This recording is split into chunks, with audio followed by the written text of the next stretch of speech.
In high school, we played a game. Many years later, we got back together to play one more. Little did we know, this time, the game was real.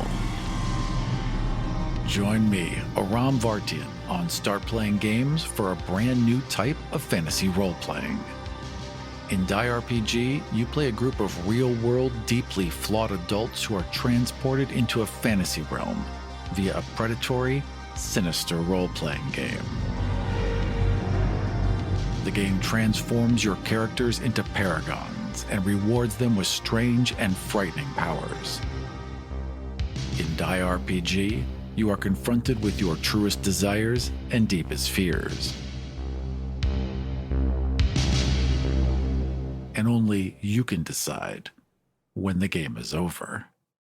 Check out all of my available Start Playing Games campaigns at aram.gay. My name is Aram, and my pronouns are he, him. I am the writer and producer of the Dungeons & Dragons podcast, God's Fall. And my name's Dylan. My pronouns are he, him, and I'm a physicist from Canada. Welcome to Kill Every Monster.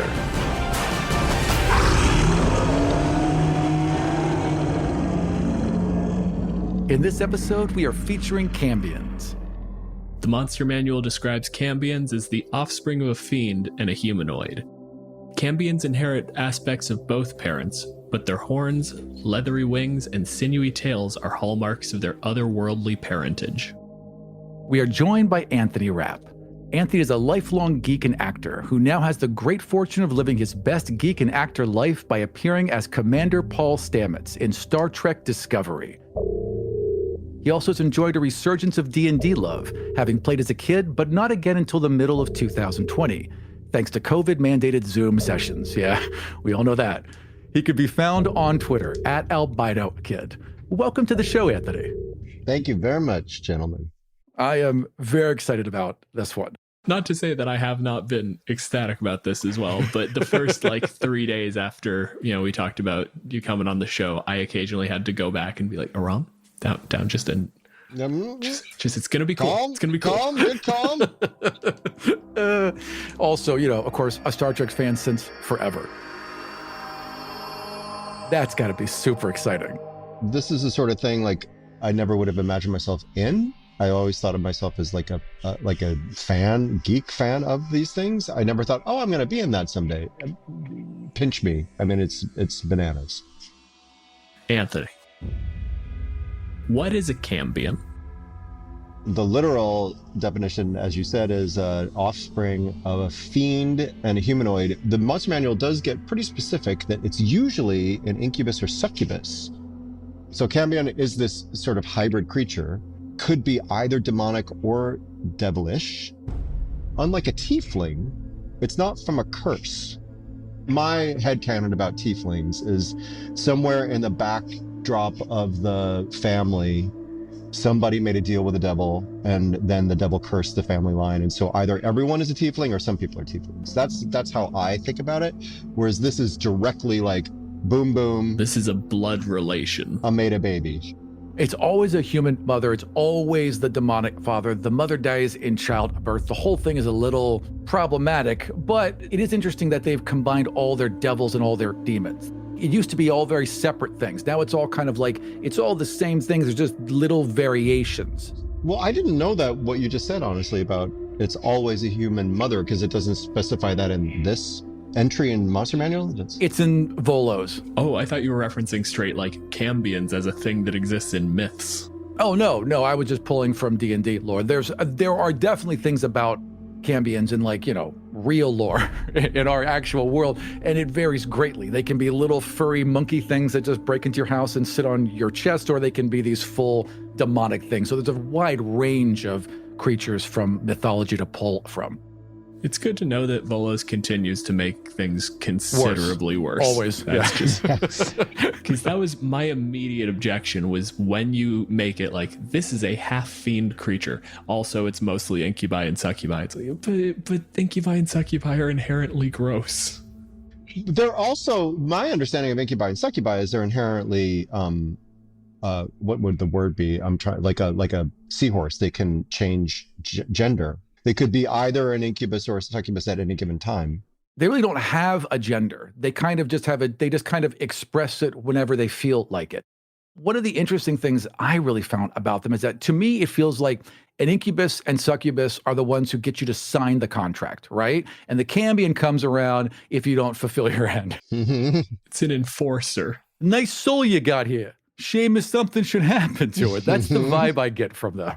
But yeah, but I guess I don't think of them as like kneecappers. I think of them as like whisperers. I think like Wormtongue is kind of a Cambion kind of character, you know. I could see that. You know, Yeah. I think of them. I think that like Donald Trump had a Cambion in his life growing up, you know, or like that's what that's the other piece of it, is that a Cambion is also intelligent and is driven to just chaos and messing things up, so will find ways to infiltrate people's heads. Such a corrupting influence, but like somebody who's very smart. To me, when I think of demons, except for Grotz, really, but demons are just pure like id and chaos and just like trying to burn everything to the ground and just destroy. Whereas devils are like, you know, more methodical or specific or, you know, trying to regulated. So Cambions could have a little bit of both, you know, like they're trying to sow the chaos, but they're doing it a little more methodically. One of my favorite RPG myths is in Pathfinder. If you look into where their devils and demons came from, demons are just a fact of reality. You know, sometimes evil and chaos manifest. Their devils were specifically a contingent of angels sent to keep the chaos at bay, but then wound up being around demons too much and just wound up like they are just evil angels. When we had Mike on for the Incubus episode, he had a great line where he said, demons afflict the unfortunate. Devils go after the ones who deserve it. And devils, I think, also go after people who ask for it, who directly appeal to them. I mean, I guess there are some times, if you have a cult, the demonic cult, they're also going to be asking for something, but really I think they're more sort of just like trying to they're just like gone off some deep end and trying to mess things up. Whereas, you know, you make a contract with a devil because you want something very specific. You either want to save your own ass, or you want to save your family's ass, or you want you want a specific powerful thing. Whereas demons, you're just like, burn it all to the ground. Right. But I think that right there is the separation. When you ask for something of a demon, it's usually asking for something very nebulous. I want power. I want the ability to inflict my will on other people. Devils, you almost specifically have to hand them a lever.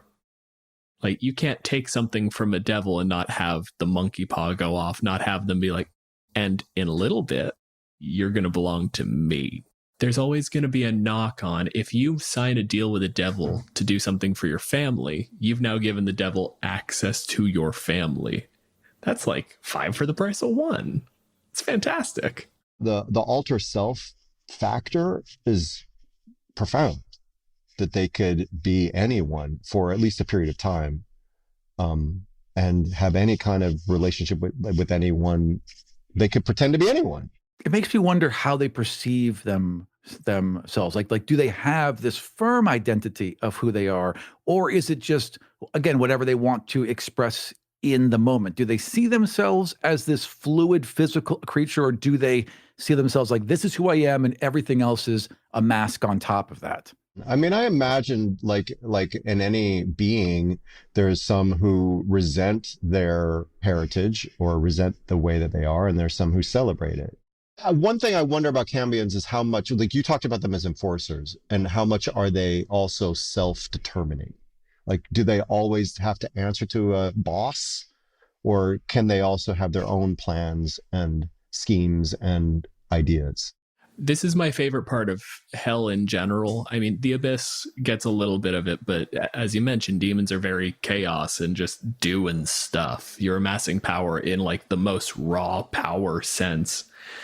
But that's the whole thing, is devils are wheels within wheels within wheels. Like, they probably do always have a boss. Hell is very strictly hierarchical with like Asmodeus at the top. Yes. But at the same time, yes. Of course you have a sub-plan. If you don't, how are you going to show your boss's boss that you're more important than your boss? So we should kill that guy and I should get a promotion. That begs the question, do Cambions ever get to like graduate to more full status as devil? if it's hell, right? So everything sucks. Everything about it just sucks a little bit more, right? It's got to be like the military, where it doesn't really matter how good you are at something, right? It only matters if you do the things, you wait the exact amount of time, get the exact right forms stamped, know a guy, and then maybe you could advance. Like, it doesn't matter how well you do. It just matters who you know. And is there resentment among those denizens for you having humanoid parentage? A weird, like, metaphysical species type of racism. Just like, yeah, no, it's a filthy human. You're never accepted no matter where you go. Yeah. You're not accepted in hell, and you're not accepted amongst mortals. Like, tieflings are accidental whoopsie, like, oh, a devil came near my family once. If you're a Cambion and you wander into town, like, that is Satan touched that one. Or Grots, but I guess it's basically the same thing. Yes. All of them are Satan. I'm really into the idea of Grotz, that people, the theory is that he was a devil who went over to the abyss because he could, because he could be smarter than the rest of them and amass more power that way. And it just sounds like Grotz too. Grotz is a rule breaker. Yeah. It doesn't matter what kind of box you want to put him in. He'll just do his own weird, sexy thing, no matter where he is. Yes. I know you're running Avernus right now. Zariel was an angel that became a devil, and Grazd is a devil that became a demon. And at the end of the day, you're just left sitting there going like, these are supposed to be like more than species. These are like full-blown metaphysical classifications. You are a bit of matter that is lawful and evil, and that's what makes you a devil. But somehow you've managed to just trip the switch. Not lawful anymore. Fuck you guys. It's like the epitome of self-actualization, you could say, like to resist the very laws that you're governed by and totally invent yourself newly. All right. They are creatures just born out of pure chaos. They're just pulled from it. And like, they're basically constructs, right? They're not. Now with Cambions, they're born and there's a whole lineage. With the greater creatures, they're just stuff that became things. Pure hate made into kind of a person. I mean, that can be whatever it wants to be, I guess. Sometimes it's like a massive ooze, like Jurablex. And sometimes pure hate just manifests into sexy. And that's how you get crossed.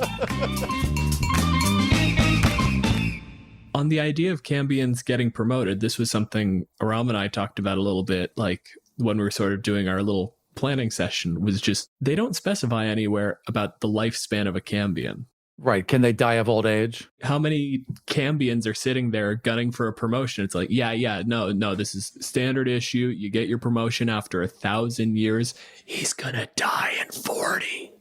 Demons would do that. They'd be like, look, we'd love to promote you. You have to be 200 years old. Those are just the rules. I know you're only going to make it to like 80. I'm so sorry. What can I do? That's how hell would do that. I imagine that most of them are spending a fair amount of time in the material plane trying to do stuff, but that how much are they, like, it doesn't seem like they would be able to do that very much in the open. So they would have to find safe haven or allies that would, protect their identity, and then they'd come out when they could turn into somebody else for the time that they could do that. That would be a phenomenal way to use one in a campaign. They can be like the head of a cult where it's just like, no, the mayor is on board and I live at his house because I can only alter self 3 times a day for an hour each time. So after an hour, I got to get back home and chill for a bit. Like, that guy has he's got a lot of like digestive issues. Sorry, I got to go. I've got a Zoom meeting. I would give them a lifespan. They are half mortal. I would have them, age, but they only age on the mortal plane. If they're in hell, they don't age. If they go to Earth, they age. So they have to pick how much time they spend actually doing things on Earth, and they have to maybe go back and forth a little bit, not just live here for 500 years and rule everything. Which again makes them phenomenal for a campaign, because that would foment so much resentment. Because again, just going back to like what devils want souls. You cannot become valuable in hell. You have to go to the material plane for me to see you as a useful person. Which means you have to age and slowly die. Or I just won't give you anything. You'll sit here and be my secretary until reality comes to an end. And then there would be that one Cambion that just didn't come back, just grew to old age? Like, what if you met the old wizened Cambion in a cabin somewhere? You didn't realize it was a cabin. You thought you were just going to talk to the old wizard on the hill. Ends up being this old demon that just never went home. Someone living their life out is like, no, I'm just a particularly deeply colored tiefling. Yeah, what about those wings, though? I cast a spell. Magic, Magic is weird. Open up the wrong curse, a bottle. You know how it is. I pissed off a genie. There's a million things in this world that could give me wings, pal. Sure, got it. It's the major flaw with D&D is there is no end to the suspension of disbelief when you can legitimately just say, a wizard did it. With all the different roles they can fill, we get a real good lead into just, is a Cambion a monster? I tend to think of monsters as like a little more unthinking at core. But I think that they are monstrous. They can or mostly would be monstrous acting. They would behave in monstrous ways. They would do things that are horrible. They would torture people. They would seduce people toward darkness, toward corruption.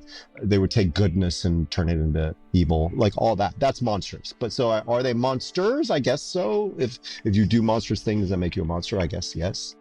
Do you think there's an inherent thing about Cambions that makes them enjoy causing pain to others, or it's just the system that they're wrapped up into since birth? Well, that begs the question of like, when you think about evil, what, like serial killers, do they enjoy the murder that they perpetrate? I guess different psychologists might say it doesn't even enter the realm of enjoyment. It's just like compulsion. So I don't know, but I think on some level, probably there is some jolt of endorphins that they do get from some of it, I would imagine. And I think that there's a drive that Cambions have to prove themselves to either themselves or their parents or the universe, and so that kind of like drive to do that would a kind of enjoyment, but it's not like joy. It's not like capital J joy. There's a lot of monsters that sort of fall into that category where you go like, oh, do they enjoy this? Are they evil? But this is a place where like this is one of the few spots in D&D where the sort of bioessentialism they tend to display becomes sort of appropriate. Because this isn't like, oh, you have orc blood to you, so you're more violent. This is half of your DNA legitimately is just the words fuck you written over and over again. Yeah, there's like nature versus nurture. I don't know how much you could ever nurture away that demon. With the pure beings, with the demons that are just formed out of nothing, I imagine part of their built-in makeup is to be mean. Like it's just kind of in there. There's just a mean gene. Maybe some of that carries over. But as a person, they have, or at least a half a person, they have the ability to choose. There's this ability to shift and change a little bit more than I would say most of them. Of course, Gratz is a good example of how it could be any of them. But because of that humanness or because of that mortality, they have an ability to be different. And the idea that they would all be the same thing just doesn't make any sense whatsoever when you look into the fact that they don't have any real culture. They're all kind of outsiders because of how they're born. So they would have to all be vastly different. That makes a lot of sense too, yes.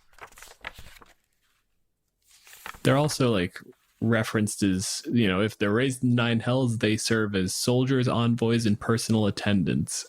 They're going out there making deals and like actually doing business. You could have a Cambion ambassador, basically. You could have a Cambion secretary. The blood war is probably fought by Cambions.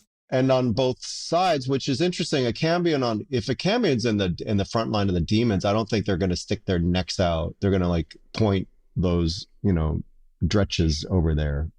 They're not going to they're going to manipulate the dummies that they're with. There are probably a few very martial ones, but you'd think they'd be more manipulators because you wouldn't think the other ones, the purebloods, quote unquote, would want to follow the Cambion. If they're so, maligned, it might be hard to get an army behind you. So they probably are individual solo missions or assistants and helpers to others. That would make a lot of sense.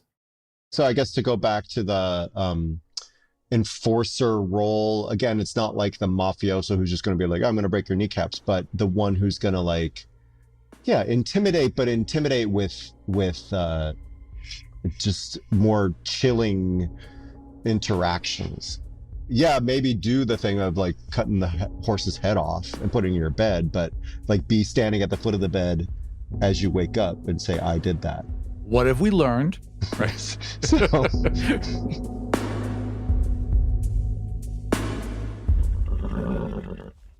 is there anything in particular that you would change about Cambions in 5th edition? I guess I'm a little hung up on the only 3 hours a day alter self. That seems like a pretty weirdly limiting thing. Really does feel like it should just be a straight shape change ability. Why would a dragon get to just change their shape always in a, like I guess it just begs the question, what's the reason for that? Like, because it's the same intention essentially that you could infiltrate human society and sort of influence things and be a part of it without like giving away your true nature. So why do they give dragons the ability to do it always and these guys so limited? It doesn't seem like it'd be hard for them. Part of their whole deal is that they slip effortlessly between different worlds. I don't like this idea that like if you're at a dinner for more than an hour, they have to get up and leave for a minute, otherwise they're going to slip. It does seem to weaken them for no reason. I will say I do like the fact that it's a concentration effect. Yes, I do like that. Simple idea of like if you're at a bar and a fight breaks out and the Cambion just happens to get hit and fail a constitution check, like suddenly just the wings fly out. You're like, oh, this is a complication. I agree with that. I definitely agree with that. Yeah, that is cool. And also with the concentration, if they have to do something else that requires concentration, they have to drop the veil first. And that's cool. Yeah. And I do think that obviously there would be times when they would want to reveal themselves for sure in their full glory. They're waiting for it. That big dramatic reveal, every single one is just a drag queen waiting to flip the dress over. They cannot wait to show you. 100%. 100%. Your two options are it's a demonic Cambion, in which case, like, they don't give a shit. They'll reveal the form because it's a power move. It's something scary. I refuse to accept that devils are not driven entirely by charisma and performance. They are dramatic bitches, every single one of them. Like, you wander around just waiting to be able to drop the alter self, flap the wings out huge, fear me. Every single one has stood in front of a mirror and just practiced. It was me the whole time. It was me the whole time. Just over and over again until they have it just right. When you guys asked me, what monster, and I looked at the list, and there were a couple that I was like kind of interested in, like, oh, that got picked. But it's the kind of thing that I like. If I were an actor and I was cast in a role like this, I think it would just be so much fun to inhabit. Have you played some really evil characters? I've played a serial killer. I've played a couple people who were pretty screwed up. Yeah. And I find it really interesting and it's upsetting in a way to inhabit that, but I think it's part of the job is to hold the mirror up, because these people exist. I mean, part of the reason these mythological creatures exist in our literature is that they are really inspired by actual human beings who've walked on this planet and done some terrible things. I think it's important to be able to play these roles and to tell these stories, not to glorify them, but to hold the mirror up and to not look away.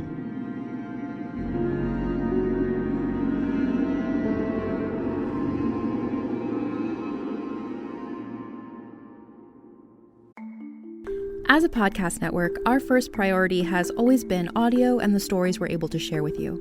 But we also sell merch, and organizing that was made both possible and easy with Shopify. Shopify is the global commerce platform that helps you sell and grow at every stage of your business, from the launch your online shop stage all the way to the did we just hit 1 million orders stage. Whether you're selling scented soap or offering outdoor outfits, Shopify helps you sell everywhere. They have an all-in-one e-commerce platform and in-person POS system, so wherever and whatever you're selling, Shopify's got you covered. With the internet's best converting checkout, 36% better on average compared to other leading commerce platforms, Shopify helps you turn browsers into buyers. Shopify has allowed us to share something tangible with the podcast community we've built here, selling our beanies, sweatshirts, and mugs to fans of our shows without taking up too much time from all the other work we do to bring you even more great content. And it's not just us. Shopify powers 10% of all e-commerce in the US. Shopify is also the global force behind Allbirds, Rothy's, and Brooklinen, and millions of other entrepreneurs of every size across 175 countries. Because businesses that grow with Shopify. Sign up for a $1 per month trial period at shopify.com/realm, all lowercase. Go to shopify.com/REALM now to grow your business, no matter what stage you're in.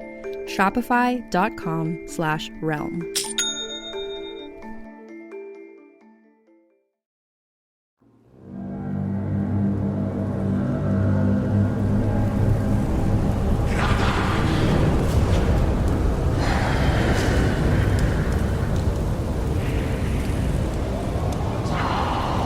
So for the last 50 years or so, Anthony, you've been serving with the armies of the Abyss, pushing through in the Blood War.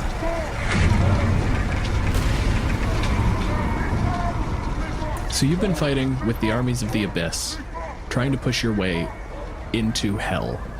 You are still on the first layer, but you are just pushing in through that outer territory. I want to ask you, is this where you wanted to be? Or is this something that got pushed on you? Yeah, this is totally something that I've been assigned. I would much rather be upstairs, so to speak, doing some much more interesting things and ordering around these morons.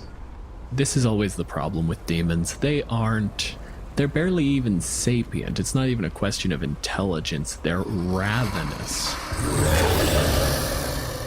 And there's no strategy in terms of like dealing with these low-level creatures. It's just like, okay, go sacrifice. It's all a war of attrition. So it's just like, okay, throw more at them.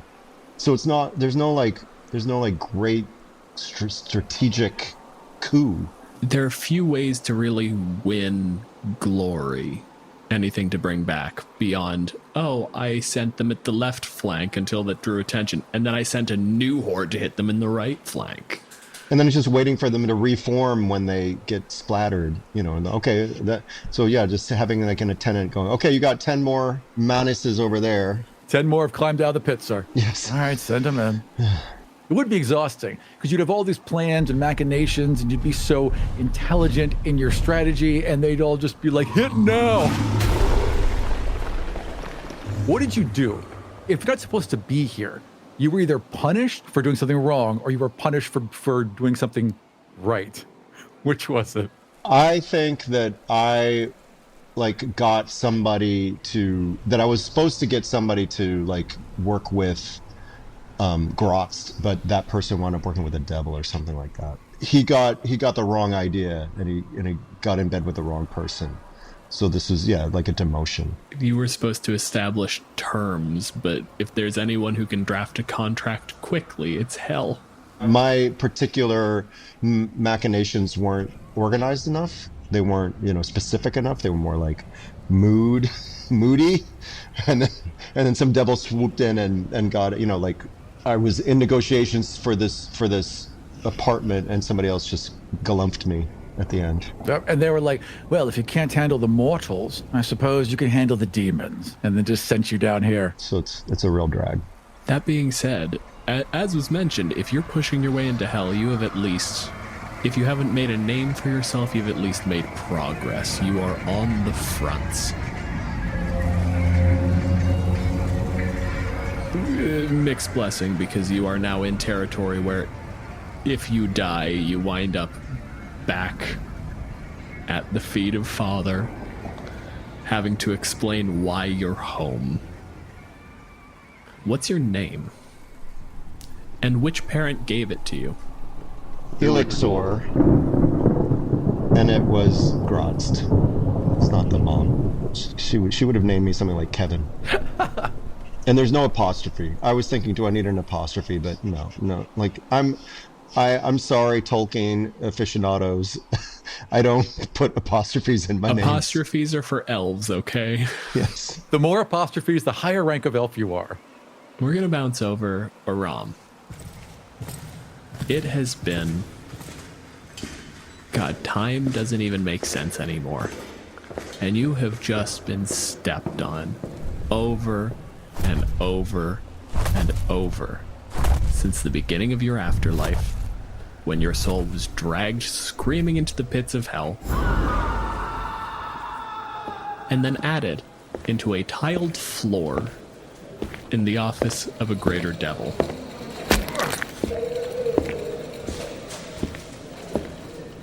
You're not even the garbage on the floor, you're the floor the garbage gets thrown onto. Jeez, okay. Yep, that kind of underlines it, all right. Until there is a deep scraping feeling, claws digging into your ceramic surface. Oh. And your soul is torn from the floor. And it's almost Bugs Bunny, where just someone reaches down, grabs, pulls up, and a man comes out. And you are dropped in front of a sort of triumvirate of a chain devil, an ice devil, and an imp. Okay, that's a little less scary. Yeah. The chain devils are pure like Hellraiser horror. Those things are terrifying. Not great. Yeah, so he would try not to look at that one. The ice devil is standing there with its spear at the ready. It looks down at the imp and goes, "This one?" Yeah, that's him. Good. Hi? Tile, I have a job for you. And like he would frown because his name is not Tile, but he doesn't remember what his name is, and when he tries to remember it, he remembers Tile. And like they've actually forced him to think his name is Tile, and the only mental pushback I can manage is that I make it Tyle. That's all, like, Kyle. That's all I can manage. The most painful bit of it being that, like, you in your life, you were a bit of an arcanist. You know how spells work. You can make someone think their name is something else. That's real easy. Making someone know that you've made them think their name is something else, that is an intricate bit of spell work you only do out of sheer malice. Yeah. The chain demon kind of shuffles forward, looks you up and down, does a pace around you. And you're certain that this one can do the job? Oh yeah, he's got it. It's gonna be fine. Killed the guy's mom. That's why we're picking him. Ice Devil just starts cackling. Like, this is beautiful. I killed a couple moms. Could you be more specific? Tile, it doesn't matter. All right. We have a job for you. Do you know where you are? What? Where am I? Am I just in an office? The office tiles have to look good. You're a filthy, scuffed up hallway tile. Oh man, I wasn't even in a room. I was just in the hall, like outside the cafeteria. Oh man. All right, well, he'd look around, and I imagine he would see like other demonic creatures shuffling back and forth, filing paperwork, doing whatever. Doing what hell does. I think my character's smart enough to like look around, look back at what he's facing, and kind of hang his head a bit and be like, yeah, I'm in hell, aren't I? You're in hell.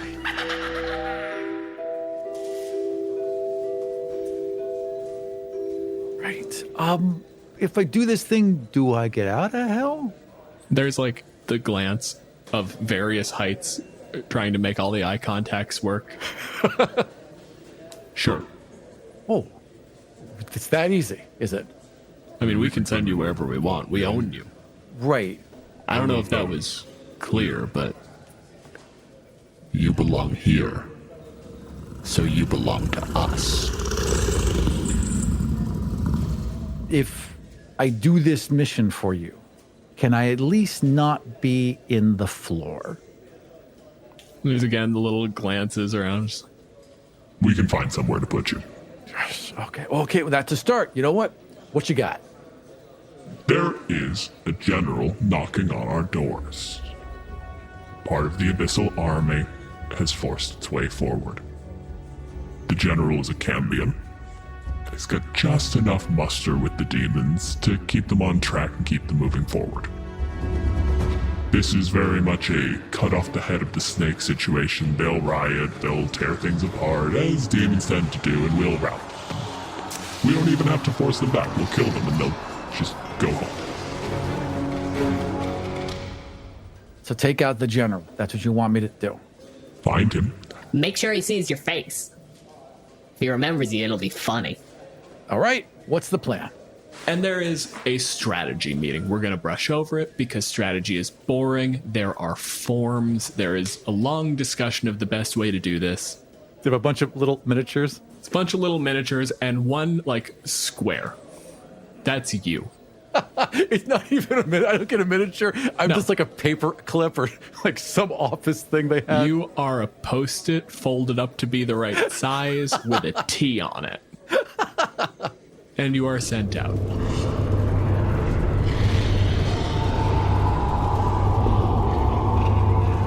There is a journey across the hellscape.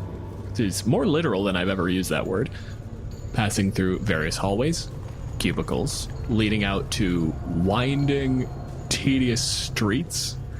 Like just constant brutalist architecture, but in the most just banal way possible. Right. Lazy, brutalist architecture. Every building is a rectangle. None of them look good. Until you reach the outskirts. The edges of hell are what people imagine when they think of hell. It's the roiling fire, the red sand, the constant burning heat. And somehow all of this just manifests on your skin as unpleasant. And you make your way out. They gave me my gear, right? Of course they give you your gear. You're supposed to kill a guy. They didn't just send you out there barehanded. I don't know. They might have thought that was funny. Hey, it's the son of a lord of the abyss. Do you want to punch him to death? It's not going to work. All right. Then I would, just walking through, trying to keep a low profile, hood up, and just making my way to the X on the map. Anthony. Yes. Does Elixir have any sort of scouts? Does he have security set up? Or is that just like an impossible feat at this point? I don't think that there would be any discipline in the ranks to do anything like be a proper sentry. So no, it's just, no, I don't think so. Then there's a handful of people, dead warlocks who had consigned themselves to the abyss, and their entire job is to report back to you when they see perturbations in the army. There are masses of demons out there, and it's just a sea of chaos, but every once in a while you can see where things are pushing forward. A infernal contingent makes contact, and suddenly there is a rush towards the blood.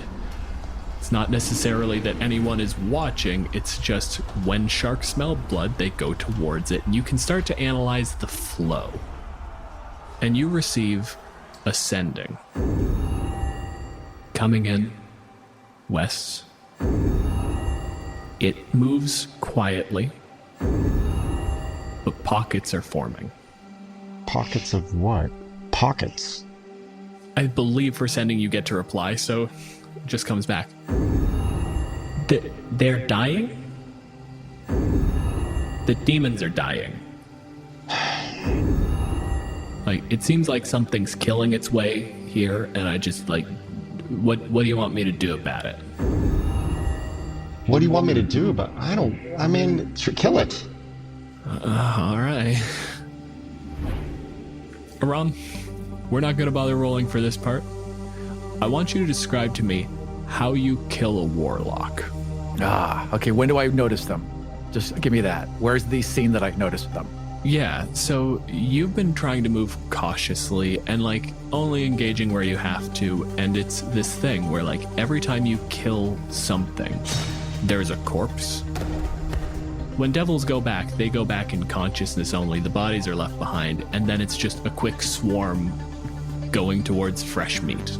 I'd want to do it quickly and quietly then. I wouldn't want to, and I'd want to leave as little evidence as possible. I can't hide a body, but I would just, once I knew I was being followed, I'd cut down an alley until I felt good, double back around, form an ice knife at the last minute and just stab him through the back. So you can see, like, this guy was chasing right behind you, and the Eldritch Blast is on his fingertips when the ice goes through him. And you watch him just sputter out in the middle of the field. But does he vanish? No. Oh, shoot. Okay, well then I would melt the ice knife and wash the blood off my hands with the water. And I would just like throw a tarp on him and keep moving. I can't waste time. So just kind of like drag him in a barn or something and keep going.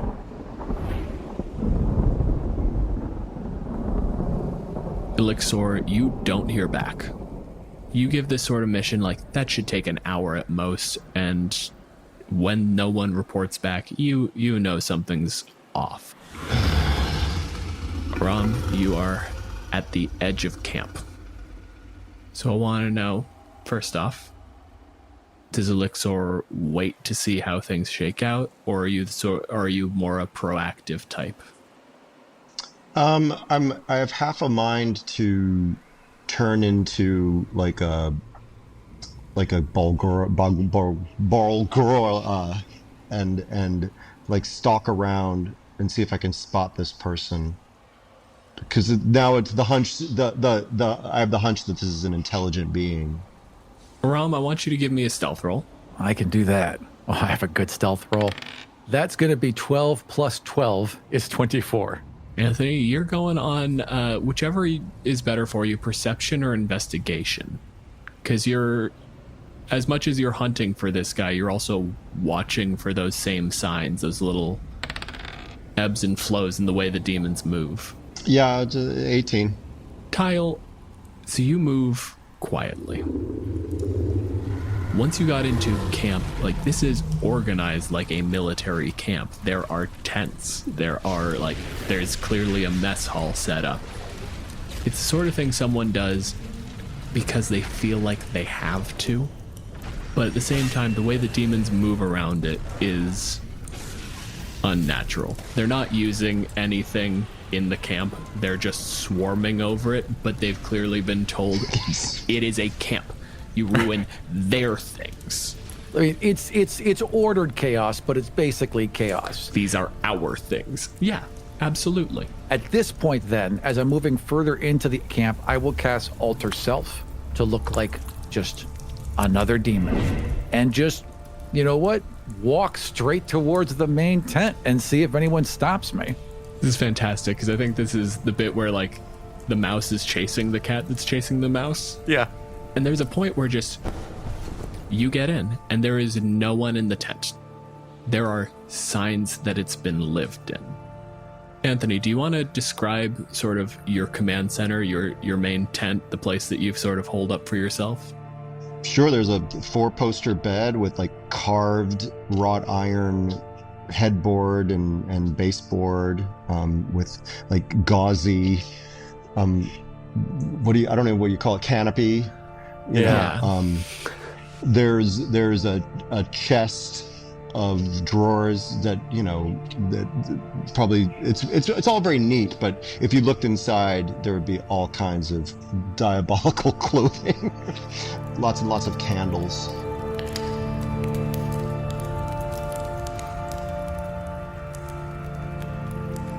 As much as it is kept relatively neat, this is lived in appropriately. Like, so you're very certain that you're in the right place. Anthony, how long does it take before you just kind of give up the trail? Yeah, I think I would drop the ruse and frustratedly head back inside to get a drink of coffee. Is there a big, like, one of those stand-up armoire things where I could literally hide inside it? Absolutely. That I'm going to hide inside the armoire and wait for him to come back, crossbow loaded, just peeking out like a little crack of light. Yeah, I mean, I walk in the tent. You know what the worst part of this post has been? You have so many underlings, and it is nearly impossible to find someone you can train to make coffee. At your rank, you should not be making coffee. and you walk back in, and you have to put water in a pot, get the pot boiling, get the ground set up. You've got a whole little kit. Well, getting the pot boiling is going to be easy. He just looks at it and it's boiling. Yes. Yeah, a little fire ray. It's not even the spell, it's the resentment of having to do it yourself that gets the heat up there. You don't even need the kettle. You just got the French press. You nuke it with your eyes and you're good to go. You get in there, and I'm going to give you the perception roll, or we'll let the 24 stand. Okay.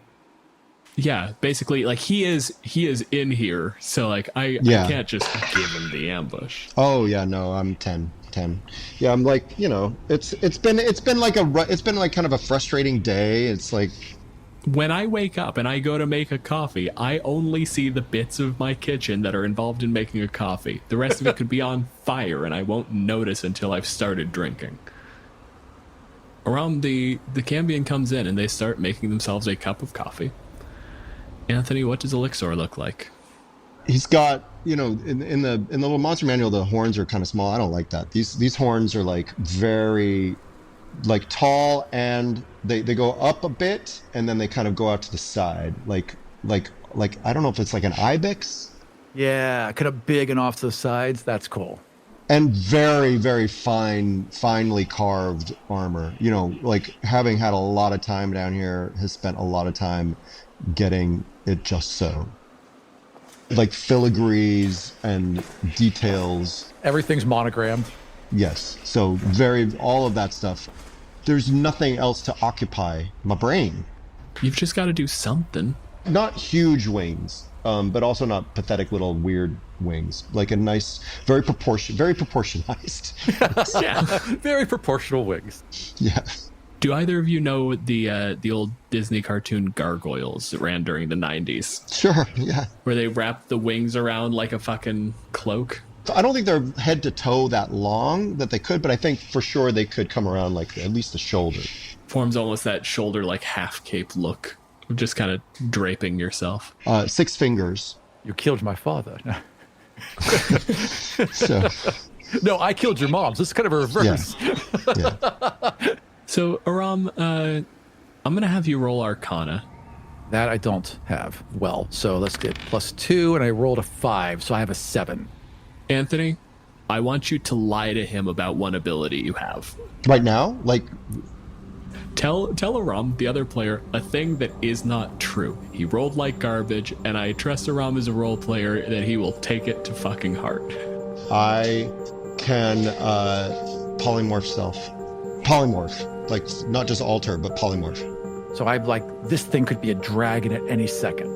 This is something where you have to watch out, because that breath weapon could come out, or it could turn into some sort of like fucking T-Rex. So I have my crossbow aimed, just for looking. I'm only like 15 feet away, right at the back of his head while he's making this coffee. And I lower the crossbow, because if he can polymorph and I don't kill him in one shot and he becomes a dragon, I'm screwed. So instead, I'm going to choose to use the ability where I can basically snipe with a spell, and I'm going to cast Rhyme's Binding Ice. So my fingers kind of poke out, and a wave of cold fires out in a cone. And because I'm using it as a sneak attack, you roll the saving throw with disadvantage. So it's a Constitution saving throw 14. At disadvantage. Oh yeah. A 7. Is it cold damage? It is cold damage. I feel like this weird like sensation of something brushed past my skin, but I'm like, oh, that tickled. It immediately triggers as weird, because hell, and suddenly it's cold. You feel the cup go cold, which fucker. Yeah, my coffee's ruined. That isn't going to steep anymore. In fact, this forms ice on everything. So the coffee is encased in ice, the desk is encased in ice, you're encased in ice. So how much damage does this do, Aram? The damage total is 8, 8, 5, 21 points of damage. Round down, so that's 10. Yeah, okay, yeah. 10. Yeah, 10 measly points of damage. However, let me read this part here. On a failed save, a creature takes 3 to 8 cold damage and is hindered by ice formations for 1 minute, or until another creature within reach of it uses an action to break away the ice. A creature hindered by ice has its speed reduced to 0. On a successful save, the creature takes half as much damage and isn't hindered by ice. He's basically restrained. He's not even restrained. It's his move speed has been reduced to 0. Then I will step out with my crossbow loaded and walk around to your front, keeping about 15 feet distance between us, because I have to let you see me.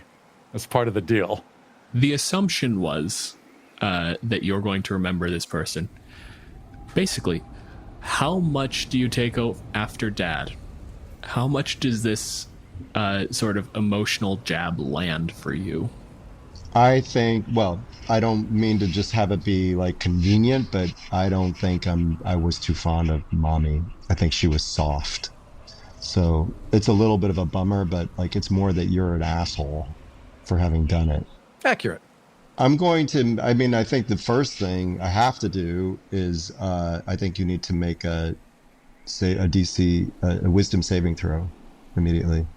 Oh, jeez. Okay, hang on. Wisdom save. Just right out the gate.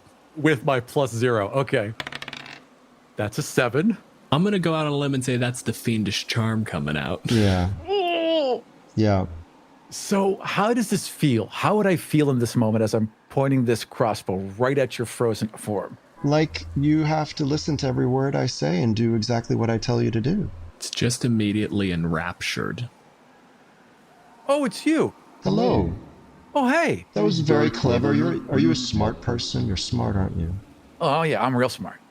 Yeah, I thought so. That's why I can use your help. Oh, yeah, of course. First, you can get me out of this. Why don't you get me out of this? Oh, yeah, God, this is really inconvenient. And just starts breaking away ice. Like, oh, man, brushing off your coat, right? Gets a little towel and dabs some of the water off you. There you go, man. Mm-hmm. Yeah, what brings you here? Oh, I was sent to hell, put into the floor. A lot of people stepped on me. It was a bummer. But then they pulled me out and they said to come here and kill you. Well, that's not going to happen anymore, is it? No, what a dumb plan. God, what were they thinking? But they wanted to kill you to like unhinge your army and make them all go roar, smash, smash, and then they could beat you all and send you back. Well, how about I send you back over there and you can kill them? Oh, that sounds great. Yeah, absolutely. Let's do that. Yeah, I'll go with you. Oh, yeah. Oh, I'll show you where it is. It's much Come more on. interesting than what I'm doing here. Yeah. Oh, this is great. Man, I've missed you. It's so nice to see you.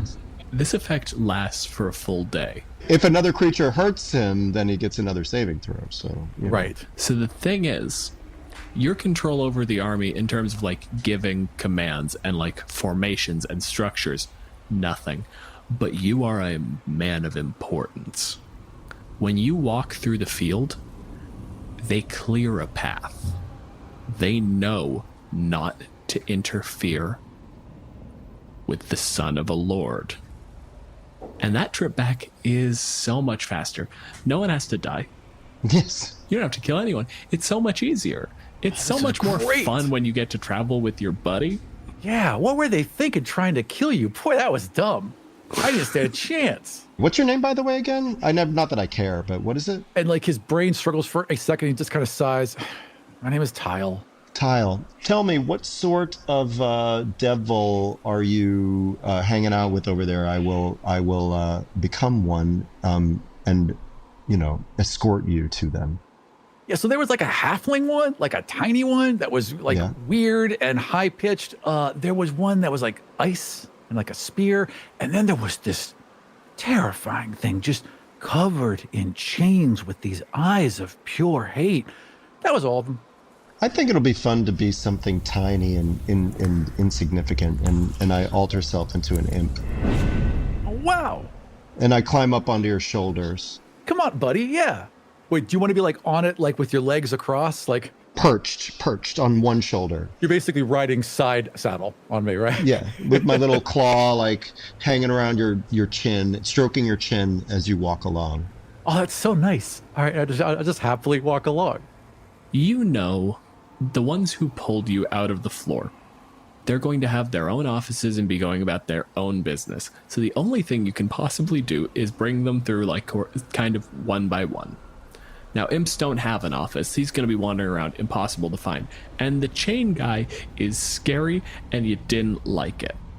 It's the only thing you can do when you're sort of tendering your notice, letting them know that you're going to resign. You're no longer in the employ of hell. You found a new friend. Right. I need to turn in my notice. Gotta go see the boss. Oh, and you can tell him that you were successful, that you killed me. Oh, you know what, boss? Is there anything I can give him to like, you know, kind of sell that lie? I guess like I've altered self. I can't access my items because they've altered with my body. Is that right? You're gonna have to alter self to like when you get into sort of hell proper.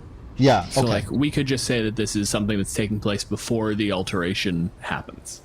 One of your monograms, right? Yeah, I didn't. Yeah. I'll take a little piece of my armor that has my little filigree on it. And Perfect.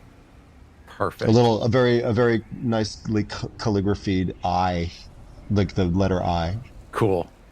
Almost burnished copper color. Yes.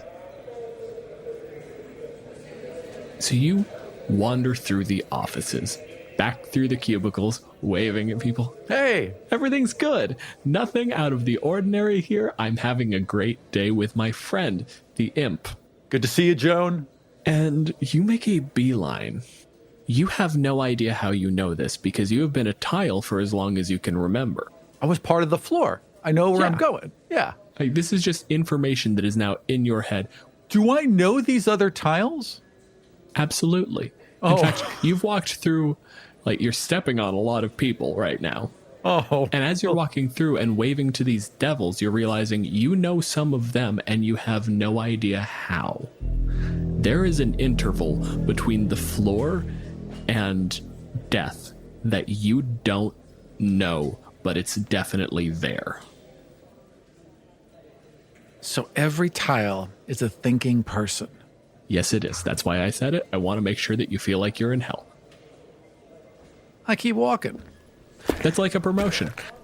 Are you still on my shoulder this whole time? Oh yeah, absolutely. You're kidding? Walking all the way? Have you been here before? I would say as we're like walking down the main hallway. No, I haven't. You know, it's also utilitarian. No imagination.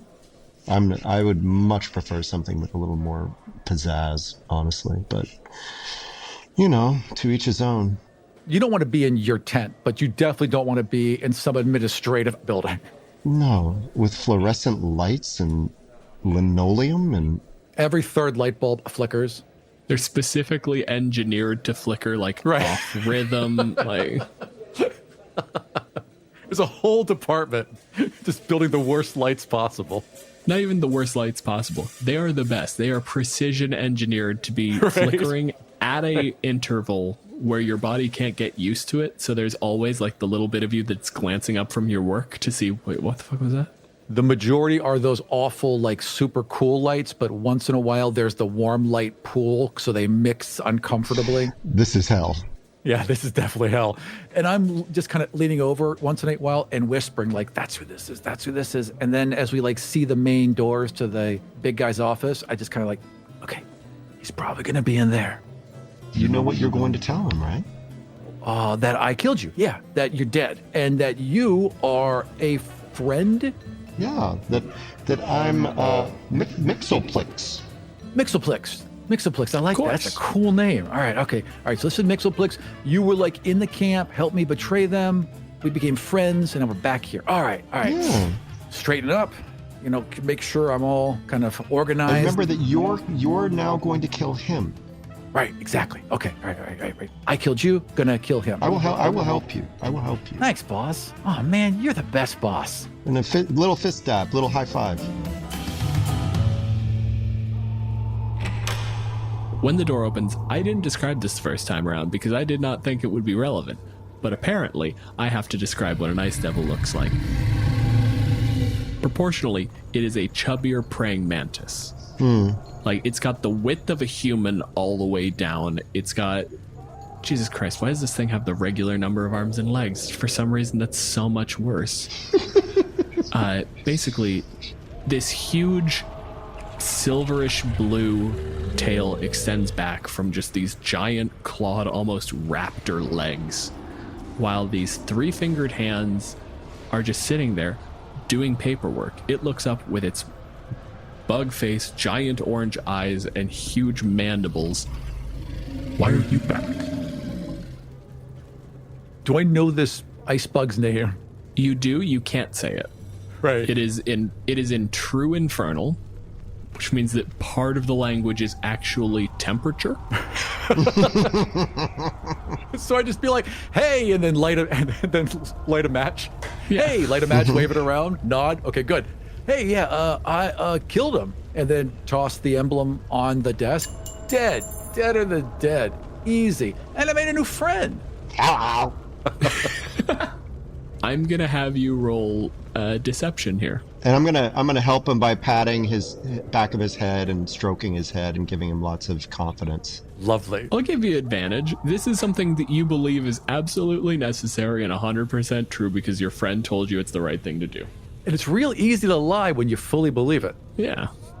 My first roll is an 8 plus 7. My second roll is a 14 plus 7 is 21. And my roll is a natural 1. He wants to believe it. It's a combination of like, if that is true, it is perfect. Not to mention like the boss left, so the demons are fucking going wild out there right now. You have some evidence, and honestly, it's baffling to him that it could be true, so it just makes him that weird level of like, I mean, the only way you would come back is if it was true. Good. This is... wow. He has this massive double-ended spear that's like on his desk, and he shifts it over to the wall, and he comes around the desk to you, puts his hands on your shoulders, and goes, I have no idea how you did this, but you did well.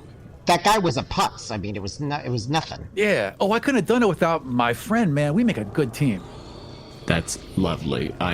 We will make sure that you get a promotion. We can get you all the way up to spined devil. You can keep the wings. I know some of you have to transition away from the wings to the more terrestrial forms of devil. I appreciate it. I remember flying was great. I didn't expect you to be back so soon. We need to figure out what we're going to do with you. Does he turn towards like some paperwork or Yeah, he shelf just or like anything immediately that? turns around and starts shuffling through like, what positions are open? We could make you an imp. Would you prefer that? Sure, that sounds great. And I'd like turn to my friend and like slow nod, right? Are we high up in this building? I'm going to say yes because I want to see where you're going with it. All right, get ready. One big move and then we go after him, okay? And then I'm just gonna sneak attack him with a spell. And that spell is Vortex Warp. And Vortex Warp allows me to magically twist space around another creature you can see within range. They must succeed a Constitution saving throw, and if they fail, I can teleport them up to 90 feet. So and this thing just said it can't fly. So I'm going to pop it right outside and let it plummet. Okay, and what's the DC on this save? The DC is going to be 14 at disadvantage. Aram, are you excited? I'm very excited.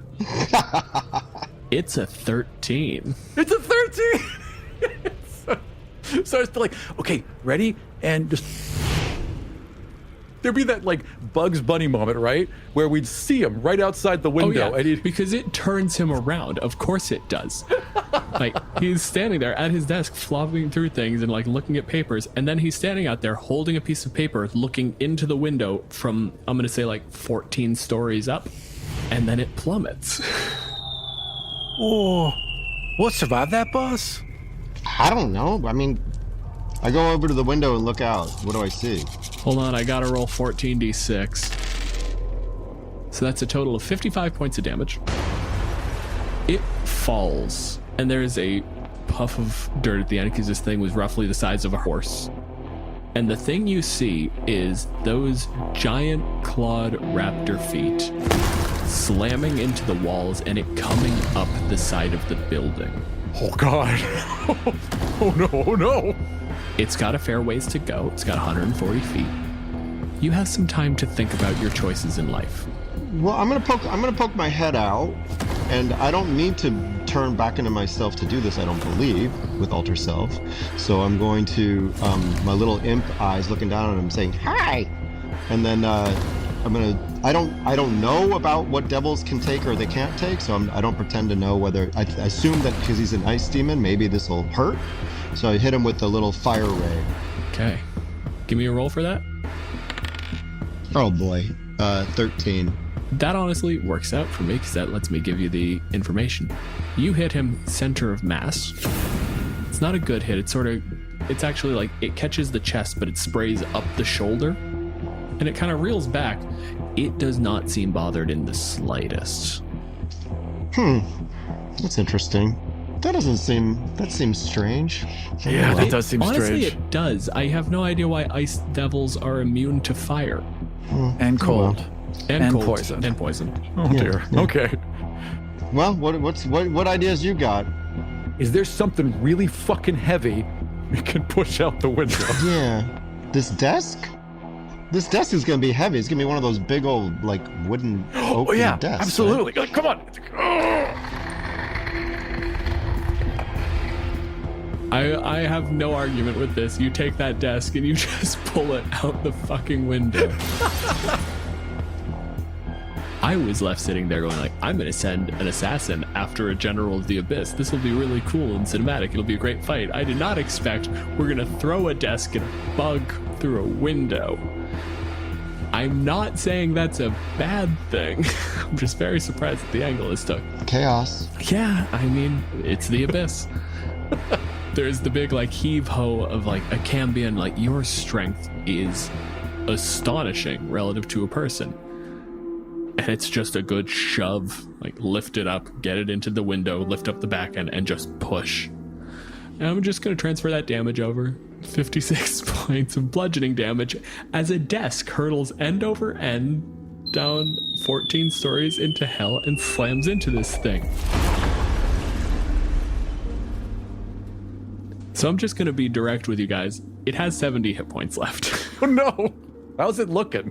Besides pissed. I mean, it's taken about 110 points of damage. It's got 70 left. It is very, very annoyed, which is hard to read on a bug face. Is there another desk? There's gotta be a filing cabinet.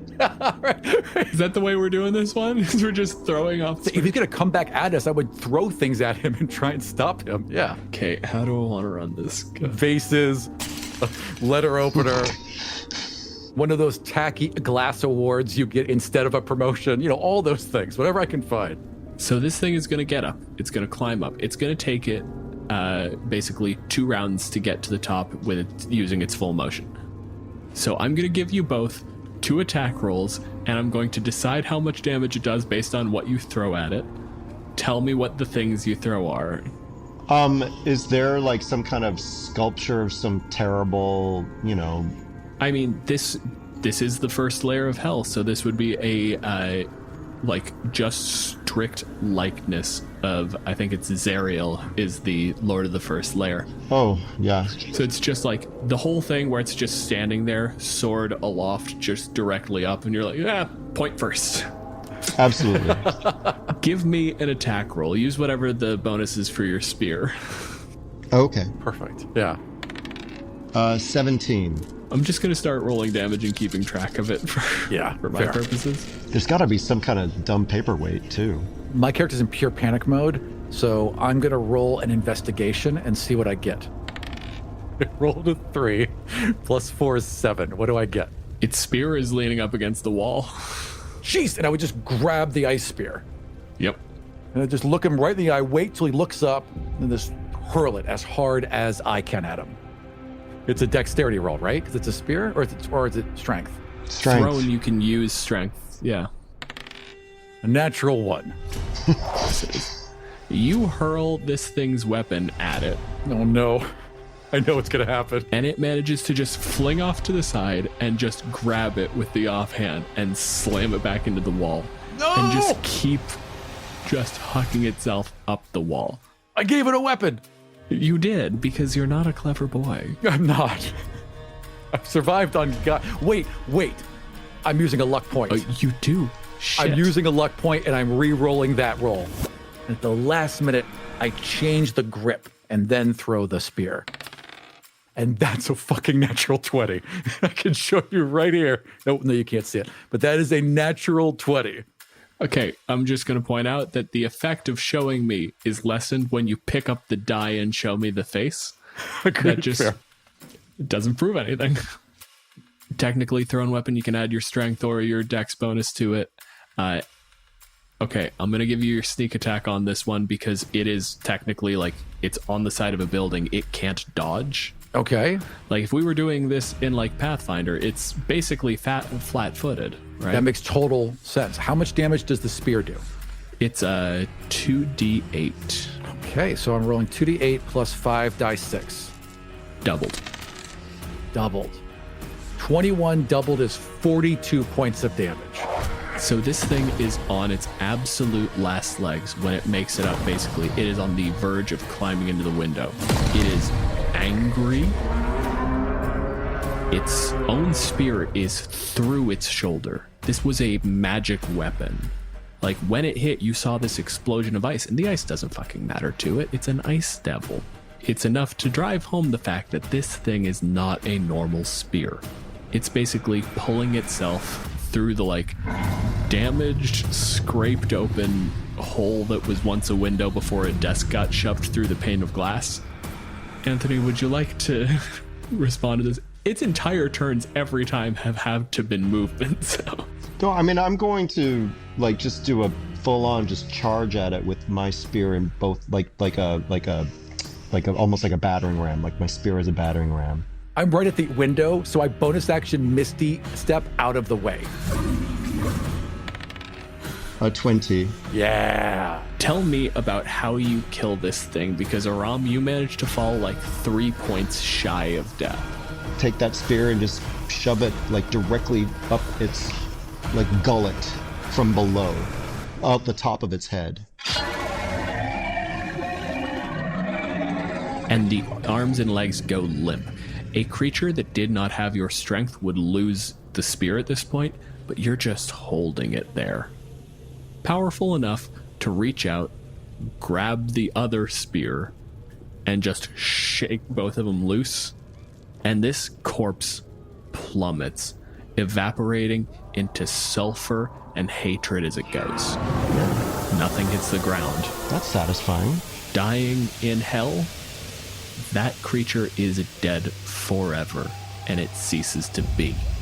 See, isn't that satisfying? Yeah, my guy's pumped.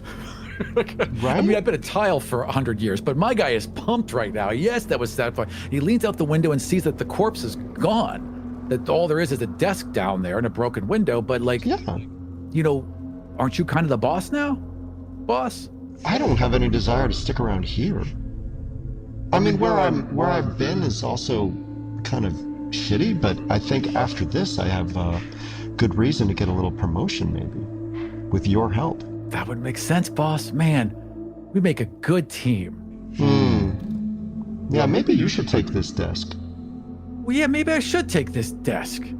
Yeah, you know what? They're gonna need a new boss around here, and I've proven myself.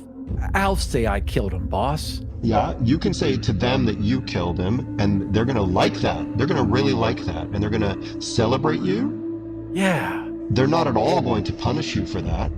No, they'll be thrilled because I showed them how strong I was. Exactly. Yes. It's a really good thing when devils kill other devils. They really appreciate that. As you said, it's like getting a promotion. Thanks, boss. You're welcome. And you're never going to see me again. Oh, I'm really sad about that, but I understand. You got important things to do, boss. I really do. You want to come in for a hug? I will come in for a hug. I will give you a big kiss on the forehead. You ride this out. You ride it out, and you have a great life. Oh, thanks, boss. Oh, you're welcome. Now walk around where there's no desk, so I'll walk around where the chair There's still is. a chair.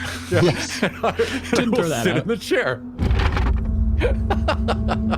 I'm going to blink out with plane shift and head back to the front line of the abyss and make my way back to the town. We're going to go forward first, and then we're going to rewind a little bit. A couple weeks later, after the fighting, like, you have made very serious ground. One of the major generals leading the armies defending this sort of area of the city walls died. There was a bit of a scramble to sort of get people up to speed, to get people's plans in place. One of the worst things about devils is with the wheels within wheels, if someone suddenly drops out, no one knows what they had going on. So suddenly, a bunch of things fly completely out of control. Someone has to realize what plans were in place and then bring everything back under command. And for the first time in 6 millennia, an abyssal foot hits the ground inside Avernus. Immediately, that demon is stabbed in the face and regenerates at the abyss. But the symbolic victory is there. There is a push of chaos into a city of law.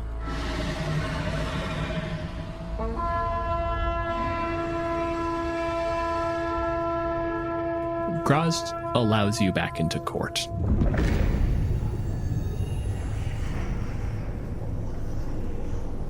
There's conversation to be had about where you'll be placed, but you did well with your assignment, and Grozd is nothing if not appreciative of success.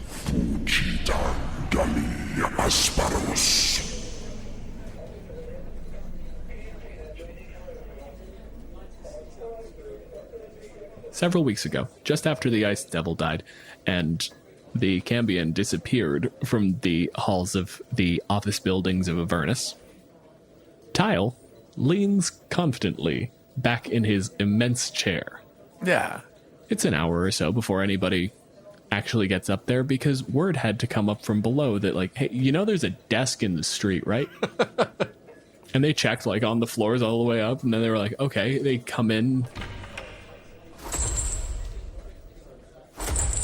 and it's the Chain Devil.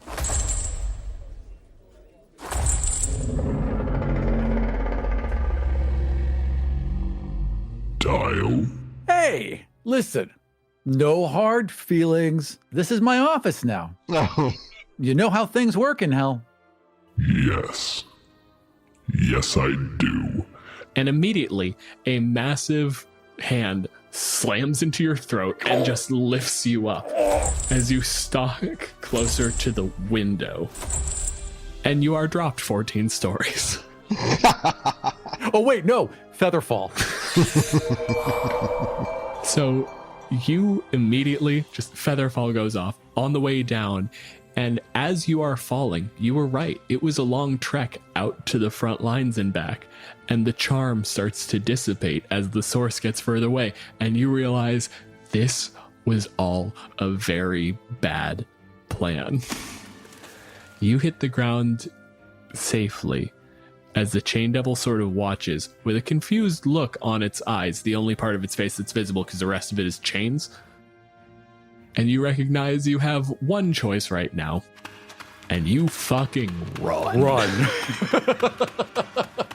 Run. As fast as I can. And there is the soul of an assassin loose in hell. Yes. Thank you for joining us for a DM deep dive into the Cambion. For more information about us, notes for each episode, and ways you can help support the show, head over to killeverymonster.com. If any of the ideas we've discussed on the show have sparked some of your own, tell us about it on Twitter at KEM Podcast.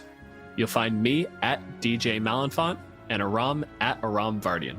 For ad-free episodes, early releases, bonus episodes, print-ready maps, our new audio DMs notes, and my character sheets from each encounter, head over to patreon.com/killeverymonster.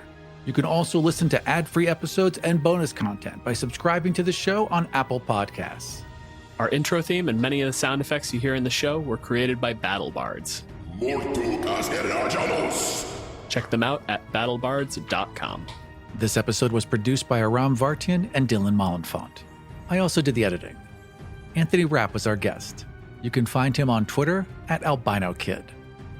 And if you are like me and all that information just fell right out of your head, you'll find everything you need at killeverymonster.com. And we'll see you next time for Kill Every Monster.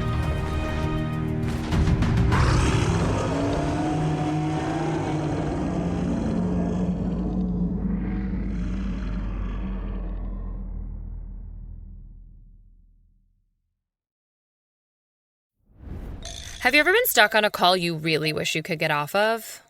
I guess it's official. Oh. I guess we're partners. Thank you. I Here don't know. we go. I feel like after that incredible dinner that we had with you the other night, and I'm not going to tell you how much it was, but You try to put 24 oysters in a spreadsheet, your accountant's not so happy. So can't even write those off when, Yeah, when they come from seafood gets tricky. So Right. Conference Call follows a down-on-her-luck tech industry wonderkin by the name of Julie Burke, who has no other choice but to partner with two brothers from the reject piles of Shark Tank as they desperately try to develop their next invention.